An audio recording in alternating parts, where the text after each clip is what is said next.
السلام عليكم ورحمة الله تعالى وبركاته. بسم الله، الحمد لله، والصلاة والسلام على رسول الله وعلى آله وأصحابه حزب الله وعلينا عباد الله. أما بعد، فقد قال الله تعالى في القرآن العظيم والفرقان المجيد: أعوذ بالله من الشيطان الرجيم. بسم الله الرحمن الرحيم. سبحانك لا علم لنا إلا ما علمتنا إنك أنت العليم الحكيم. صدق الله العلي العظيم. وقال رسول الله صلى الله عليه وسلم: بني الإسلام على خمس: شهادة أن لا إله إلا الله وأن محمدا رسول الله وإقام الصلاة وإيتاء الزكاة وصوم رمضان والحج. متفق عليه. وصدق رسوله النبي الكريم ونحن على ذلك من الشاهدين. வல்லவனை வாழ்த்தி வல்லல் கோமானை போற்றி ஒளிமார்களின் ஆசைதனை நாடி எனது உரையை துவங்குகிறேன்.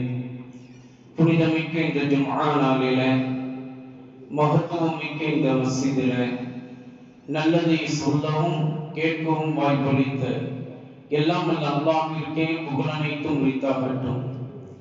இன்று நம்மை எல்லாம் நல்லது கேட்பதற்காக இது ஒன்று கூட்டியது போல, நாளை மறுமையில் சுவன பூஞ்சோலையில நல்லோர்களின் கூட்டத்தில் அல்லாஹ் தஆலா நம் அனைவரையும் ஒன்று சேர்த்து அருள் புரிவானாக. கண்ணியத்திற்கும் பெருமதிப்பிற்கும் உரிய அல்லாஹ்வின் நல்லடியார்களே, அல்லாஹ்வினுடைய மாபெரும் கிருபையினால் ஜுமாதல் ஊலா என்று சொல்லப்படுகின்ற முதல் பனித்துளி குளிர்ச்சியான மாத காலத்தை நாம் எல்லாம் அடைந்து அதனுடைய 4வது வார காலத்தின் துவக்கத்தில் இருக்கிறோம். அல்லாஹ் தஆலா இந்த மாதத்தின் புனிதத்தின் பொருட்டால் நம் அனைவருக்கும் ஈருலக நல்வாக்கியங்களை நிறைவாக நிரப்பமாக தந்தருள் புரிவானாக. கண்ணியத்திற்கும் பெருமதிப்பிற்கும் உரிய அல்லாஹ்வின் நல்லடியார்களே, அல்லாஹ்வினுடைய மாபெரும் பெருமையினால் அல்லாஹ்வையும் அவனுடைய இறுதி தூதரான நம்முடைய உயிரினும் மேலான உத்தம திருநபி கண்மணி நாயகம் ஸல்லல்லாஹு அலைஹி வஸல்லம் அவர்களையும் நம்முடைய ஆள் மனதில் ஈமான் என்கின்ற அடிப்படையில் ஏற்றுக்கொண்டு அல்லாஹ்வின் தூதர் ஸல்லல்லாஹு அலைஹி வஸல்லம் அவர்களின் வாழ்வியலை நம்முடைய வாழ்வின் முன்மாதிரியான நன்மாதிரியான வாழ்க்கையாக ஆக்கிக் கொண்டு அல்லாஹ்வினுடைய நெருக்கத்தை பெற்ற வலிமார்கள், இமாம்கள், நல்லோர்கள், நாதாக்களுடைய வழியில் நம்மை எல்லாம் வாழ்நாள் முழுவதிலும் நடக்கச் செய்த அல்லாஹ்விற்கு நம்முடைய வாழ்நாள் முழுவதிலும் நாம் நன்றி செலுத்த கடமைப்பட்டிருக்கிறோம். அதுபோல இந்த உலகில் அல்லாஹ் தஆலா எத்தனையோ அருள் பாக்கியங்களை நமக்கு தந்திருக்கின்றார். நாம் விடக்கூடிய மூச்சு, திரும்பவும் அதை எடுக்கின்ற வழியை அல்லாஹ் தஆலா நமக்கு அதையும் ஒரு நியமத்தாக நமக்கு தந்திருக்கிறார். இப்படி ஒவ்வொரு வினாடியிலும் அல்லாஹ் நமக்கு கொடுத்த நற்பாக்கியங்களை நாம் நினைத்து பார்த்தாலே நம்முடைய வாழ்நாள் முழுவதையும் அல்லாஹ்விற்கு நன்றி செலுத்துவதற்கு அர்ப்பணித்தாலும் கூட முழுமையாக நம்முடைய வாழ்க்கையை அல்லாஹ்விற்கு நன்றி செலுத்தியதற்கு நாம் முற்பட்டாலும் அது பரிபூர்ணமாக நன்றி செலுத்தியவர்களாக ஆகிவிட முடியாது. இருப்பினும் நம்முடைய வஃபாத்திற்குள்ளாக நன்றியுள்ள அடியார்களாக அல்லாஹ்வினுடைய பட்டியலில் நாம் பதியப்பட வேண்டும் என்பதற்கு அல்லாஹ் தஆலா ஒரு சில விஷயங்களை ஒவ்வொரு மனிதனுக்கும் அல்லாஹ் தஆலா ஆக்கி தந்திருக்கின்றான். அந்த விதிமுறைகளை நாம் சரியாக அல்லாஹ் ரசூலினுடைய கூற்றுப்படி அதை நாம் அமைத்துக் கொண்டால் கட்டாயமாக நாளை மறுமையில வகலீலும் மின் இபாதிய ஷகூர், என்னுடைய அடியார்களில் மிக குறைவானவர்கள் தான் நன்றி உள்ளவர்கள் என்று அல்லாஹ் தஆலா சொல்லி காட்டினான் அல்லவா? அந்த ஷாக்கிரீன்களுடைய கூட்டத்தில் அல்லாஹ் தஆலா நம் அனைவரையும் ஒன்று சேர்த்து அருள் புரிவானாக. கண்ணியத்திற்கும் மதிப்பிற்கும் உரிய அல்லாஹ்வின் நல்லடியார்களே, அப்படிப்பட்ட நன்றி உள்ள அடியார்களாக நாம் ஆக வேண்டும் என்று சொன்னார். நாளை மறுமையில் அல்லாஹ் தஆலா 8 கேள்விகளை நம்மிடத்தில் முன்வைப்பார். அந்த 8 கேள்விகளில் ஒவ்வொன்றுக்கும் பதில் சொல்லாமல் யாரும் ஒரு 8 கூட எடுத்து வைக்க முடியாது. அந்த 8 கேள்விகளில் 3வது கேள்விதான் நவம்பர் 14 குழந்தை தினம் என்று உலகளாவிய அளவில் கொண்டாடப்படுகின்ற இந்த நாள் நமக்கு உணர்த்தி காட்டுகிற விஷயம். அதுதான் அல்லாஹ் தஆலா நாளை மறுமையில் நம்மை கேட்பான், உனக்கு நான் குழந்தை செல்வத்தை தந்தேனே, அந்த குழந்தை செல்வத்தை நீ எப்படி இந்த உலகத்தில் பயன்படுத்தினாய் என்று அல்லாஹ் தஆலா கேட்பான். யா அல்லாஹ், எனக்கு நீ வழங்கிய குழந்தை செல்வத்தை மிகப்பெரிய ஒரு செல்வமாக இந்த உலகில் நான் கருதி அதை நான் உன்னிடத்தில் நன்றிக்குரியவனாக இன்றைக்கு உன்னுடைய சன்னிதானத்தில் அர்ப்பணித்து காட்டியிருக்கிறேன் என்று நாம் சொல்ல வேண்டும் என்று சொன்னால், நம்முடைய குழந்தை செல்வங்களை அல்லாஹ் வழங்கிய திருக்குர்ஆனை மனனம் செய்த ஹாஃபிதுகளாக நாம் ஆக்கியிருக்க வேண்டும். அல்லாஹ்வின் தூதர் ஸல்லல்லாஹு அலைஹி வஸல்லம் அவர்களுடைய நபிமொழிகளை ஆய்வு செய்து விரிவுரை செய்து தன்னுடைய வாழ்க்கையினுடைய அமலாக அதை ஆக்கிக் கொண்டு பிறருடைய வாழ்க்கைக்கும் அதை வழிகாட்டியாக ஆக்கக்கூடிய ஆலிம் பெருமக்களாக நம்முடைய குழந்தை செல்வங்களை ஆக்க வேண்டும். இது அனைத்தும் காட்டிலும் அல்லாஹ்வுடைய நெருக்கத்தை பெற்ற இறைநேச செல்வர்களாக நம்முடைய குழந்தைகளை ஆக்கி இருக்க வேண்டும். ஹாஃபில்களாக ஆக்கினால், ஹாஃபில்களாக ஆக்கிய குழந்தையே அவருடைய குடும்பத்தில் 10 நபர்களை குழந்தைக்கு அழைத்து செல்வார். ஆலிம்களாக ஆக்கினால் அந்த குழந்தையே 40 நபர்களை தன்னுடைய குடும்பத்திலிருந்து சொர்க்கத்திற்கு அழைத்து செல்வார். இதுவே இறை நெருக்கத்தை பெற்ற இறையச்சமுள்ள குழந்தையாக, இறைநேச செல்வ குழந்தையாக அந்த குழந்தை ஆகியிருந்தால் அல்லாஹ் நாடிய அத்துணை பேரையும் சொர்க்கத்திற்கு அழைத்து செல்லும்.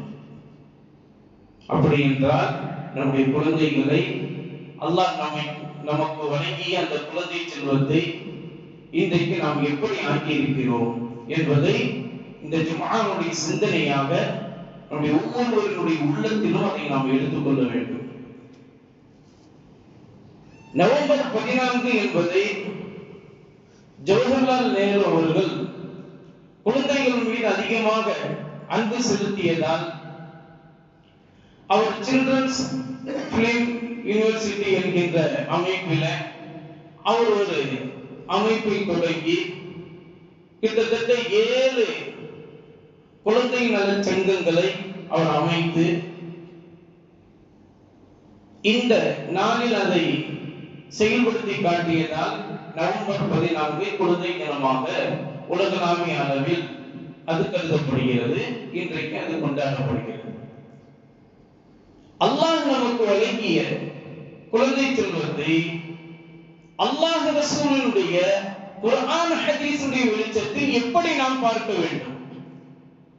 அல்லாஹ் ஒரு இடத்தில் இப்படி சொல்கின்றான், இன்னமா அம்வாலுக்கும் அவுலாதுக்கும் ஃபித்னா. அல்லாஹ் உங்களுக்கு வழங்கிய செல்வங்கள், அல்லாஹ் உங்களுக்கு வழங்கிய குழந்தைகள் அனைத்தும் சோதனைதான், என்று அல்லாஹ் தஆலா சொல்லி காட்டுகிறார். அப்படி என்றால் அல்லாஹ் நமக்கு வழங்கிய குழந்தை செல்வமான அந்த பெரும் பாக்கியம் சோதனையா? இன்னொரு இடத்தில் அல்லாஹ் தஆலா சொல்லி காட்டுகிறான், "யஅலமு அன்னல் ஹயாத்துத் துன்யா லஹிபுன் வ லஹ்வும் வ ஸீனா."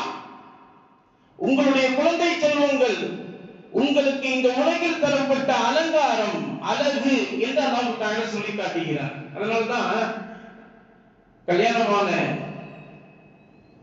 வாலிபர்களிடத்துல நம்ம எல்லாம் கேட்கும் போது எப்படி கேட்போம்? எப்பா உனக்கு எத்தனை கடை இருக்கு, எத்தனை தொழில் செய்யற, எவ்வளவு சம்பாதிக்கிற அப்படின்னு கேட்போமா? எத்தனை பிள்ளைங்க இருக்காங்க அப்படின்னு கேட்போமா? முதல் கேள்வி எத்தனை பிள்ளைங்க இருக்காங்க, குழந்தை பிறந்துருச்சா, நீ ஒரு தகப்பன் ஆயிட்டியா அப்படின்ற அந்தஸ்தை தான் முதல்ல கேட்பாங்க இல்லையா? அப்ப குழந்தை செல்வம் என்பது நமக்கு ஒரு அழகு, வாழ்க்கையில அழகை சேர்க்கிறது. அப்ப அந்த வகையில அல்லாஹ் தஆலா சொல்லி காட்டுகிறார், இந்த உலகில் உங்களுக்கு கொடுக்கப்பட்ட குழந்தை செல்வம் ஒரு அலங்காரம். அப்படி என்றால் அல்லாஹ் நமக்கு வழங்கிய குழந்தை செல்வம் அலங்காரமா? அதே வசனத்தில் அல்லாஹ் தஆலா இப்படி சொல்லி காட்டுகிறார், "யஅலமு அன்னல் ஹயாத்துத் துன்யா லஹிபுன் வ லஹ்வும் வ ஸீனத்துன் வ தஃபாகுருன் வ தகாசுருன் பைனல் அவ்லாத்" என்று அல்லாஹ் தஆலா சொல்லி காட்டுகிறார். அல்லாஹ் உங்களுக்கு வழங்கிய குழந்தை செல்வம் உங்களுக்கு உங்களுடைய வாழ்க்கையினுடைய பெருமை என்று அல்லாஹ் தஆலா சொல்லி காட்டுகிறார். ஜும்ஆவுடைய சிந்தனையாக நீங்கள் எடுத்துக்கொள்ளுங்கள். அல்லாஹ் நமக்கு வழங்கிய குழந்தை செல்வம் நமக்கு சோதனையா அல்லது வாழ்வின் அலங்காரமா அல்லது நம்முடைய பெருமையா? சோதனையா, அலங்காரமா, பெருமையா? எப்படி ஆண்டி கொள்ள போகிறோம்? அல்லாஹ்வின் தூதர் ஸல்லல்லாஹு அலைஹி வஸல்லம் அவர்களுடைய பிள்ளை செல்வங்களில் ஒருவரான சொர்க்கத்தில் நுழையக்கூடிய பெண்களுக்கெல்லாம் தலைவியான அன்னை ஃபாத்திமா ரலியல்லாஹு தஆலா அன்ஹா அவர்கள் மூலமாக ஹஜ்ரத் அலி இப்னு அபி தாலிப் ரலியல்லாஹு தஆலா அவர்களுக்கும் ஹஜ்ரத் ஃபாத்திமா ரலியல்லாஹு தஆலா அன்ஹா அவர்களுக்கும் இருவருக்கும் பிறந்த குழந்தை செல்வங்களான ஹஜ்ரத் ஹசன், ஹஜ்ரத் ஹுசைன் ரலியல்லாஹு தஆலா அன்ஹுமா இருவரும் நபி அவர்களுடைய பேர பிள்ளைகள். நபி அவர்கள் தங்களுடைய தோள்களில் தூக்கி வைத்து அவர்களோடு விளையாடிக் கொண்டிருக்கிறார்கள். அந்த உமர் இப்னு கத்தாப் ரலியல்லாஹு தஆலா அவர்கள் பார்த்ததும் இவ்வாறு சொன்னார்கள், "ஹசன், ஹுசைன், நீங்கள் இருவரும் சிறந்த வாகனத்தின் மீது ஏறி இருக்கிறீர்கள்" என்று சொன்னார்கள். அப்ப நபிகள் நாயகம் ஸல்லல்லாஹு அலைஹி வஸல்லம் அவர்கள் சொன்னார்கள், சிறந்த வாகனத்தின் மீது ஏறி இருக்கின்ற அந்த இரண்டு பிள்ளைகளுமே சிறந்த வாகனங்கள் தான், சிறந்தவர்கள் தான் என்று நபிகள் நாயகம் ஸல்லல்லாஹு அலைஹி வஸல்லம் அவர்கள் சொன்னார்கள். அப்படி என்றால் நபி அவர்கள் தங்களுக்கு தங்களுடைய பேர பிள்ளைகளை பெருமை என்று அல்லாஹ் தஆலாவுடைய தூதர் முஹம்மது ஸல்லல்லாஹு அலைஹி வஸல்லம் அவர்கள் சொல்லி காட்டுகிறார்கள். அப்படி என்றால் அல்லாஹ் நமக்கு வழங்கிய குழந்தைகளை நாம் பெருமையாக ஆக்கிக் கொள்ள வேண்டும், இந்த உலகத்திலும் சரி நாளை மறுமையிலும் சரி. ஆனா நம்முடைய பிள்ளை செல்வங்களை கோபத்தில் என்ன சொல்லிவிடுகிறோம்? சனியனே என்று சொல்லிவிடுகிறோம் இல்லையா? நபிகள் நாயகம் ஸல்லல்லாஹு அலைஹி வஸல்லம் சொன்னார்கள், குழந்தைகளை சபிக்காதீர்கள். காரணம், நீங்கள் சபிக்கக்கூடிய நேரத்தில் மலக்குமார்கள் ஆமீன் என்று சொல்லிவிட்டால் அப்படியே ஆகிவிடுவார்கள். அவுது பில்லாஹ், அல்லாஹ் நம் அனைவரையும் காப்பாற்றி அருள்வானாக. மிகப்பெரிய செல்வமாக அல்லாஹ் கொடுத்த அந்த குழந்தை செல்வத்தை நாமவே நமக்கு சோதனையாக ஆக்கிக் கொள்கிறோம். செல்போன்களை கையில் கொடுத்து விட்டு என் பிள்ளை எனக்கு கையில சொர்க்கத்தையே காட்டுகிறான் என்று சொல்லி பெருமையாக நாம் சொல்லிக் கொண்டிருக்கிறோம். ஆனால் அவன் போர்வையை மூடிக்கொண்டு அந்த செல்போனில் என்னென்ன பார்க்கிறான் என்று உங்களுக்கு என்ன தெரியும்? ஆனா என் போன்ல எனக்கு செல்போன்ல தெரியாததெல்லாம் அவன்கிட்ட கொடுத்தா ஒரு நொடியில காட்டினான் பாத்தீங்களா அப்படின்னு சொல்லி நாம் பெருமையாக சொல்லிக் கொள்கிறோம். அந்த செல்போனை வைத்து அவனுடைய கவனம், அவனுடைய உடல் உழைப்பு எல்லாமே அதிலேயே அழிந்து போய் விடுகிறது. அதனால்தான் இன்னைக்கு சின்ன ஒரு தலைவலி, வயிற்று வலி ஏற்பட்டாலும் கூட குழந்தை செல்வங்கள் அதை மிகப்பெரிய ஒரு பாறாங்கல்லை தூக்கி போட்ட ஒரு மிகப்பெரிய ஒரு வலியை போல அவர்கள் உணர்ந்து அவர்கள் சொல்கிறார்கள். நாமும் அதை கேட்டுக்கொண்டு புள்ள தலைவலிக்குதுன்னு சொல்றான், புள்ள வயிற்று வலிக்குன்னு சொல்றான், ஆனாலும் மதரசாக்கு போவாடுறா. அந்த அஜத்துமார்கள் அப்படிதான் சொல்லிக்கிட்டு இருப்பாங்க, அவங்களுக்கு என்ன வேலை இருக்குது என்று சொல்லி பிள்ளைகளுக்கே நாம் சப்பக்கட்டான விஷயங்களை கூறி அந்த பிள்ளைகளினுடைய அறிவை வளர்ச்சி அடையாமல் போட்டு செய்வதற்கு நாமே காரணமாக ஆகிவிடுகிறோம். அல்லாமா இக்பால் ரஹ்மத்துல்லாஹி, என்னுடைய தந்தை என்னுடைய சிறிய வயதில் எனக்கு கொடுத்த மிகப்பெரிய பாடங்களில் மிக முக்கியமான பாடம் என்ன தெரியுமா? குர்ஆனை ஓதுகிற போது அதை விளங்கி அதனுடைய அர்த்தத்தை அப்படியே உள்ளத்தில் வாங்கி கண்களிலிருந்து கண்ணீர் விட்டு குர்ஆனை ஓதக்கூடிய ஒரு பக்குவத்தை என்னுடைய தந்தை அவர்கள் எனக்கு கொடுத்தார்கள். அதனால்தான் இரவு முழுவதும் நான் குர்ஆனை பார்த்து ஓதுகிற போது நான் அழக்கூடிய நேரத்தில் என்னுடைய கண்ணீர்கள் இருந்து வரக்கூடிய கண்ணீர்கள் எல்லாம் அந்த குர்ஆனுடைய காலில் பட்டு ஈரமாக ஆகிவிடும். சுபுஹ் தொழுது முடித்ததுமே சூரிய வெளிச்சம் வரக்கூடிய நேரத்தில் மாடியில் சென்று அந்த நனைந்த அந்த குர்ஆனை காய்வதற்காக வேண்டி வைத்து விடுவேன். என்னுடைய தந்தை எதேச்சையாக அந்த மாடிக்கு செல்கிற போது பார்ப்பார், இன்னும் குர்ஆன் வெயிலில் வைக்கப்பட்டிருக்கிறது என்று நினைத்து என்னை அழைத்து கேட்ட அந்த நேரத்தில் நான் சொல்வேன் என்னுடைய தந்தையிடத்தில், தந்தை அவர்களை நீங்கள் கொடுத்த அந்த ஒரு பக்குவத்தின் அடிப்படையில் குர்ஆனை விளங்கி என்னுடைய அர்த்தத்தை உணர்ந்து அல்லாஹ்வுடைய பயத்தினுடைய காரணத்தினால் என்னை அறியாமலேயே கண்களிலிருந்து கண்ணீர் வந்து அந்த கண்ணீரினால் குர்ஆனுடைய தாள்கள் நனைந்ததன் காரணமாக அதை காய வைப்பதற்காக வெயிலில் வைத்திருக்கிறேன் என்று சொன்னதும் என்னுடைய தந்தை அவர்கள் என்னை அப்படியே முசாஃபஹா முஆனகா செய்து என்னுடைய நெற்றியில் முத்தமிட்டார்கள். அல்லாமா இக்பால் ரஹ்மத்துல்லாஹி அலைஹி அவர்கள் மிகப்பெரிய இந்திய நாட்டினுடைய மகாகவி என்று சொல்லக்கூடிய அளவுக்கு உயர்ந்தார்கள் இல்லையா? நாம் நம்முடைய பிள்ளை செல்வங்களுக்கு இன்றைக்கு அப்படிப்பட்ட ஒரு பக்குவத்தை நாம் கொடுத்திருக்கிறோமா? செல்போனை கொடுக்கின்றோம். அவர்கள் வாகனத்தை கேட்பதினால் மிக உயர்ந்த வாகனத்தை வாங்கி கொடுக்கின்றோம். எல்லா ஞானங்களையும் கொடுக்கின்றோம். ஆனால் குர்ஆனுடைய ஞானத்தை தவிர, குர்ஆனுடைய ஞானத்தை நாம் எல்லாம் சடங்காக அந்த பிள்ளைகளுக்கு சொல்லிக் கொடுத்து விடுகிறோம். அதனால்தான் நம்மை போலவே குர்ஆனை ரமதான் மாதம் வந்துவிட்டால் மட்டுமே பரணையிலிருந்து தூசி தட்டி எடுத்து ஓடக்கூடிய அளவிற்கு நம்முடைய பிள்ளைகள் ஆகி விடுகிறார்கள். குர்ஆனை வாழ்க்கையாகவே அதை பார்ப்பது கிடையாது இல்லையா? குர்ஆனை என்றைக்கு நாமும் நம்முடைய பிள்ளை செல்வங்களும் வாழ்க்கையாக பார்க்கின்றோமோ அன்றைக்குதான் நபிகள் நாயகம் ஸல்லல்லாஹு அலைஹி வஸல்லம் அவர்கள் பெருமைப்பட்டார்களே குழந்தை செல்வங்களை தஃபாகுர் என்று சொல்லி, அப்படிப்பட்ட பெருமைப்படக்கூடிய குழந்தை செல்வங்களாக நாம் அந்த குழந்தை செல்வங்களை வளர்த்திருக்கக்கூடிய பெற்றோர்களாக நாம் இருப்போம். துர்வத்துன் நசீஹா என்ற ஒரு கிதாபில ஹஜ்ஜாஜ் இப்னு யூசுப் என்ற கொடுங்கோலான மன்னரினுடைய வாழ்க்கையில் நடந்த மிகப்பெரிய அருமையான ஒரு சம்பவத்தை சொல்லி தருகிறார்கள். ஹஜ்ஜாஜ் இப்னு யூசுப் என்பவர் கொடுங்கோலான மன்னர். நிறைய சஹாபாக்களை கொண்டு குவித்திருக்கிறார். நிறைய சஹாபாக்களை கொண்டு குவித்திருக்கிறார். அவர் கடைசியாக கொண்ட சஹாபி ஹஜ்ரத் அப்துல்லா இப்னு சுபைர் ரலியல்லாஹு தஆலா அன்ஹுமா. அவர் மன்னராக வாழ்ந்த அந்த காலகட்டத்தில் ஒரே ஒரு நல்லதை அவர் செய்திருக்கிறார். என்ன தெரியுமா?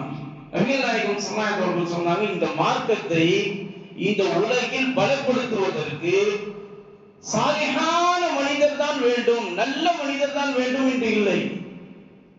அல்லாஹும்ம அய்யித் ஹாதத்தீன் பிர் ரஜுலில் ஃபாஜிர், பாவியான மனிதரை கொண்டு கூட அல்லாஹ் தஆலா இந்த தீனை பலப்படுத்துவான் என்று நபிகள் நாயகம் ஸல்லல்லாஹு அலைஹி அவர்கள் சொல்லி இருக்கிறார்கள் அல்லவா. அந்த அடிப்படையில் ஹஜ்ஜாஜ் இப்னு யூசுப் கொடுங்கோலான மனிதர், நிறைய சஹாபாக்களை கொண்டு குவித்திருக்கிறார். ஆனால் ஒரு நல்லதை செய்திருக்கிறார். என்ன தெரியுமா? நாம் இன்றைக்கு குர்ஆனை திறந்து பார்த்து ஓதுகிறோம் அல்லவா. குர்ஆன்ல ஸேத், ஸபர், பேஷ், சுக்கூன், மத்து இதெல்லாம் போடப்பட்டிருக்கிறது அல்லவா. இது அவருடைய கட்டளைப்படி அவர் மன்னராக வாழ்ந்த அந்த காலகட்டத்தில் அவருடைய கட்டளையின்படி செயல்பட்டு போடப்பட்டதுதான் இன்றைக்கு நம்ம குர்ஆனை ஸேத், ஸபர், பேஷ், சுக்கூனோடு நாம் பார்த்து வருகிறோம். அந்த பாக்கியம் அவர் மூலமாக அல்லாஹ் தஆலா இந்த உலகில் கொடுத்தார். அப்படிப்பட்ட கொடுங்கோலான மனிதர் ஒவ்வொரு வருடத்திற்கு ஒரு முறை எல்லோரையும் அழைத்து, சிறியவர்கள் பெரியவர்கள் வரை எல்லோரையும் அழைத்து குர்ஆனின் பக்கம் ஒரு கவனத்தை திருப்புவதற்காக ஒரு கேள்வி கேட்பார். அந்த கேள்விக்கான பதில் யார் வேண்டுமானாலும் சொல்லலாம். வயது வரம்பு கிடையாது. சிறியவர்களிலிருந்து பெரியவர்கள் வரை யார் வேண்டுமானாலும் சொல்லலாம். ஆனால் குர்ஆனுடைய ஹதீஸினுடைய வெளிச்சத்தை கொண்டுதான் சொல்ல வேண்டும். அதுதான் நிபந்தனை. அந்த வகையில் ஒரு கட்டத்தில் ஒரு வருடத்தில் இப்படி ஒரு கேள்வி கேட்டார். எல்லா மக்களையும் அழைத்து கேட்டார். அல்லாஹ் தஆலா சொர்க்கத்தில் நுழைக்கக்கூடிய சுவனவாதிகளினுடைய இயல்பை எப்படி ஆக்கி இருக்கிறார் என்று சொன்னால், சொர்க்கத்தில் அவர்கள் சாப்பிடுவார்கள், குடிப்பார்கள், ஆனால் மலம் ஜலம் கழிக்க மாட்டார்கள்.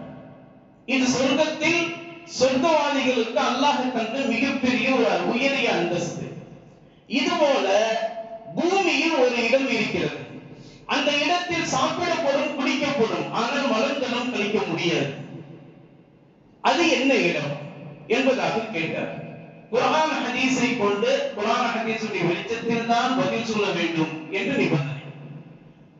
காலையிலிருந்து மாலை வரை நிறைய நபர்கள், வயது வரம்பு இல்லாமல் நிறைய பேர் இதுதான் பதில், இதுதான் பதில் அப்படின்னு சொல்லிக்கிட்டு இருந்தாங்க. ஆனா யாரினுடைய பதிலும் அவருக்கு ஒரு திருப்தியாக ஏற்றுக்கொள்ளப்படுவதாக இல்லை.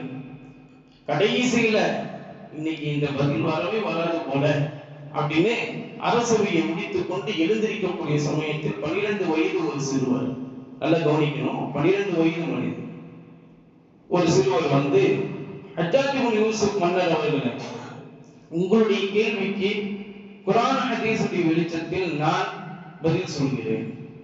ஹஜ்ஜாஜ் இப்னு யூசுப் அரசவையினுடைய அரசர் உட்கார்ந்து இருக்கக்கூடிய அந்த சிம்மாசனத்திலிருந்து எழுந்திருத்து படியிலிருந்து கீழே இறங்கி அந்த பையனுக்கு பக்கத்துல நின்றுகிட்டாரு. சொல்லுப்பா.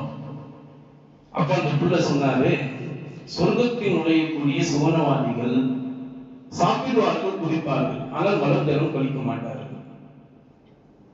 லா ஃபீஹா பௌலும் வலாஹும் யுன்ஸஃபூன் என்று அல்லாஹ் தஆலா சொல்லி காட்டுகிறார்.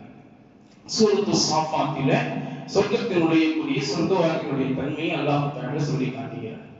இதே போல உலகத்தில் ஒரு இடம் உண்டு, அதுதான் தாயின் கருவறை. தாயின் கருவறைக்குள் உருவாகக்கூடிய அந்த குழந்தை தாயின் கருவறையில் சாப்பிடும், குடிக்கும், ஆனால் மலம் ஜலம் கழிக்காது. காரணம் என்ன தெரியுமா?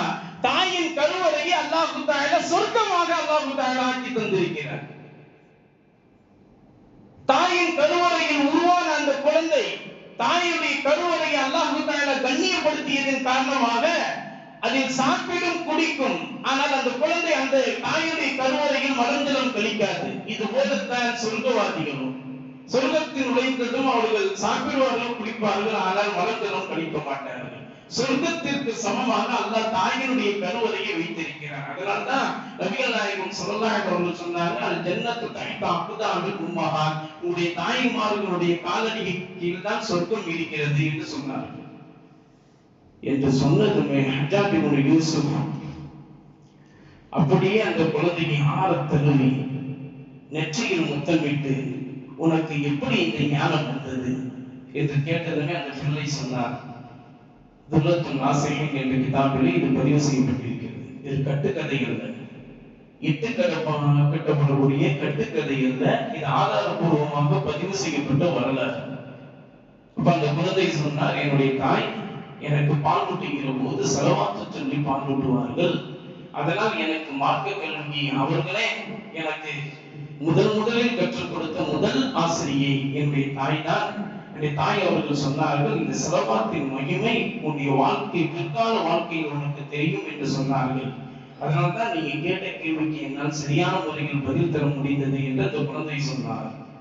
இப்போது சொல்லுங்கள், அல்லாஹ் நம்முடைய குழந்தை செல்வங்களை நமக்கு சீனத்தாக, தஃபாகுராக, ஃபித்னாவாக அல்லாஹ் தஆலா ஆக்கி தந்திருக்கிறான். ஆனால் நாம் இன்றைக்கு நம்முடைய குழந்தை செல்வங்களை சீனத் என்ற அழகாக ஆக்க வேண்டுமா, தஃபாகுர் என்ற பெருமையாக ஆக்க வேண்டுமா, அல்லது ஃபித்னா என்ற குழப்பமாக சோதனையாக ஆக்க வேண்டுமா?